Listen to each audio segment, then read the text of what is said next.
Discovered किया था वो थे रॉबर्ट हुक। रॉबर्ट हुक ने 1665 में सेल को डिस्कवर्ड किया था एंड देन वो डेड सेल डिस्कवर्ड कर पाए थे। फिर उसके बाद एक साइंटिस्ट और आते हैं जिनका नाम है एंटोनियो ल्यूवेनहॉक, जिन्होंने लिविंग सेल्स को डिस्कवर्ड किया। एंड देन उसके बाद फिर एक और साइंटिस्ट आते हैं जिनका नाम है स्लाइडेन एवमसन, जिन्होंने ये बताया कि सेल्स जो होती है पूरी हमारी बॉडी जो होती है सेल से मिलकर बनी होती है।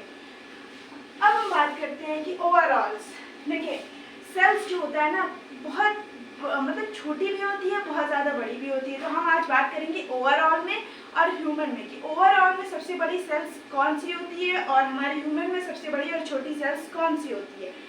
तो ओवरऑल में अगर हम बात करते हैं तो सबसे छोटी सेल्स जो होती है वो माइकोप्लाज्मा की होती है। एंड देन हम ओवरऑल लार्जेस्ट में बात करते हैं अगर, तो सबसे बड़ी सेल्स जो होती है ऑस्ट्रिच एग, शुतुरमुर्ग के अंडे की होती है। एंड देन हम ह्यूमन की बात करते हैं कि ह्यूमन में जो सबसे बड़ी सेल्स, सबसे बड़ा जो सेल्स होते हैं वो होता है और मतलब स्मॉल सेल जो होती है वो स्पर्म होता है। एंड सबसे लार्जेस्ट सेल जो होता है वो फीमेल का ओवम होता है।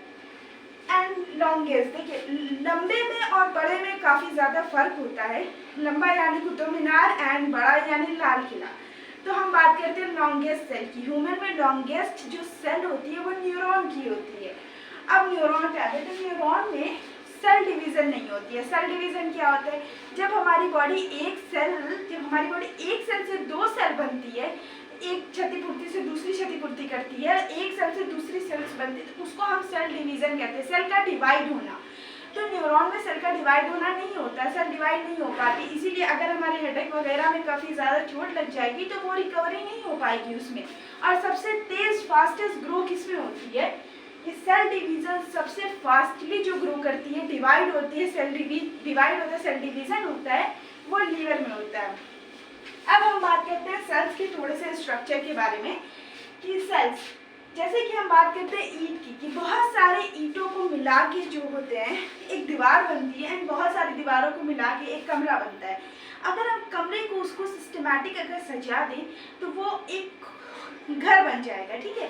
इसी तरह हमारी बॉडी भी है, तो हमारी बॉडी भी एक घर के ही तरह है। जैसे कि हम बहुत सारे अगर सेल्स को एक साथ मिला दें तो टिश्यू बनता है, और बहुत सारे टिश्यू को मिला के ऑर्गन बनता है, एंड ऑर्गन के बाद ऑर्गन सिस्टम बनता है, और हमारी बॉडी सिस्टमैटिक तैयार हो जाती है। जैसे कि एक लाइन डेफिनेशन है सेल की कि cell is the structural and functional unit of life. हमारी बॉडी का पूरा जो स्ट्रक्चर